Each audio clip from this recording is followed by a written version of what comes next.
So I just filmed that BMW right there, and I didn't talk while I was by it because there was a camera right there and the camera kept beeping, and I think they can hear the sound too, so I thought that was a little awkward, so I didn't do that. What do I think about the BMW? It's in, I would say, 07 7 Series, and those go pretty cheap usually. This one don't have a price on it yet. It looks like it comes out of an auction. It has the stickers on it.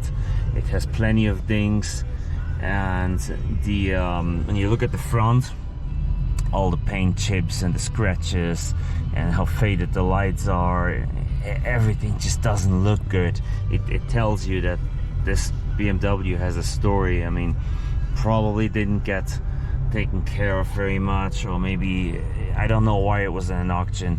It's a thing to find out. So I'm not interested in it. I'm just looking at it and to show you guys some cars that are for sale around here. Yeah, that one would be a no-go for me unless they put it out for really cheap, which I don't think they will, but I'll go on their website and I'll see what it goes for. I'll let you know.